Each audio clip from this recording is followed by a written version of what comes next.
నేను law and order నేను ఇప్పుడు దాకా ఎస్ఐటీకి నేను ఇప్పుడు మాట్లాడా. ఒకే ఒకసారి పిఠాపురంలో మాట్లాడా.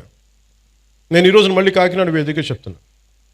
I want entire Janasena party MLAs and MPs, entire Janasena party MPs and MLAs and ministers, raise your voice against any kind of law and order situations. బలంగా చెప్పండి. ఇది నేను కుటుంబ నాయకులందరికీ నేను చెప్పలేను కాబట్టి అది నా పరిధిలో లేదు కాబట్టి నేను వారు చెప్పట్లేదు. కానీ నా పార్టీ నాయకులందరికీ, నా పార్టీకి సంబంధించిన మంత్రివర్గానికి, ఎంపీలకి, ఎమ్మెల్సీలకి మీకు చెప్తున్నాను, నేను అన్నిసార్లు నేను వెళ్ళి మాట్లాడను, మీరు మాట్లాడాలి. మీరు కూర్చోబెట్టి లా అండ్ ఆర్డర్ని మట్టుకు కూర్చోబెట్టి కులాలని రాజ్యంగా వాడుకుంటే మట్టుకు మీరు కామ్గా ఉంటే కుదరదు. నన్ను దయచేసి మీ అందరికీ చేతులెత్తి నమస్కరిస్తున్నా. కులానికి నన్ను దయచేసి పరిమితం చేయకండి. మీ అందరికీ చేతులెత్తి దండం పెడుతున్నాను. ప్లీజ్ చేతులెత్తి దండం పెడుతున్నాను. దేశం బాగుండాలి, రాష్ట్రం బాగుండాలి, ప్రజలు బాగుండాలని కోరుకుంటే కూర్చోబెట్టి కులం కులం కులం అని చెప్పి ఎవడో క్రిమినల్ కులంలో కూర్చొని చేస్తే నన్ను ఏం చేయమంటారు? దానికి నేను బాధ్యత వహించాలా? దానికి ఒక 14 ఏళ్ళ ఒక ఆడబిడ్డను రేప్ చేసిన వాడిని కూర్చోబెట్టి నేను వెనకేసుకు రావాలా? సిగ్గుండక్కర్లా? వెనకేసుకొస్తాం ఇలాంటి వాళ్ళని? కనిపించట్లేదు. This a police case.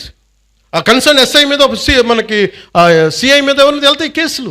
ఇలా మాట్లాడాలంటే ఆ చంపిన సదరు వ్యక్తులు కూడా అదే కులం వ్యక్తులను, ఆడబిడ్డలను పాటు చేశారు వీళ్ళు. అవి కూడా మాట్లాడాలి కదా. ఎమ్మెల్సీ అనంతబాబు కూర్చోబెట్టి అతను కాపు కొలుస్తాడంట. అతను ఒక దళిత డ్రైవర్ని చంపేశాడు. ఎంత గొప్పగా డిక్కీలో పెట్టి ఇంట్లో అప్పచెప్పొచ్చాడు. దాని గురించి ఎవరు మాట్లాడరు. అప్పుడు కులాలు రావు. ఒక రౌడీ ఎలిమెంట్ చచ్చిపోతే దానికి నన్ను లాగుతారు. ఇంతమంది ఎమ్మెల్యేలు, ఇంతమంది ఎంపీలు ఉన్నారు, మీరు ఎవరు నోరు తెరవకపోతే నేను ఏం చేయను చెప్పండి? మీ అందరికీ నేను రానా రోజు? ఏం చేస్తున్నారు మీరందరూ? ఇబ్బందిగా ఉంటుంది నాకు. కాదు, నిజంగా మీరు లోపల నుంచి నమ్మాలి. రోడ్ల మీదకి వచ్చారు ఈరోజు జనం. 164 సీట్లు వచ్చినాయంటే యువత రోడ్ల మీదకి వచ్చారు. ఒక్కొక్కరు ఎదుర్కొన్నారు. వాళ్ళు మీకు పౌరుషం లేకపోతే ఎట్లా? దయచేసి ఈ మాట అంటే ఆ కులం ఓట్లు పోతాయేమో, ఈ మాట అంటే ఆ కాపులు ఓట్లు పోతాయండి. ఎలా పోతాయండి కాపులు ఓట్లు? అంటే అలా కాదు. ఇప్పుడు కూర్చోబెట్టి ఎమ్మెల్సీ అనంతబాబు అనేవాడు కూర్చోబెట్టి మర్డర్ చేస్తే అది కాపులందరికీ చెడ్డ పేరా? మీరు చెప్పండి. మరి ఇలా కూర్చోబెట్టి ప్రతిదానికేనా అర్థం పర్థం లేకుండా కులం పట్టుకొస్తాడా? ఈ ఆంధ్రప్రదేశ్ కులం దరిద్రం వదిలితే తప్ప ఆంధ్రప్రదేశ్ బాగుపడదు.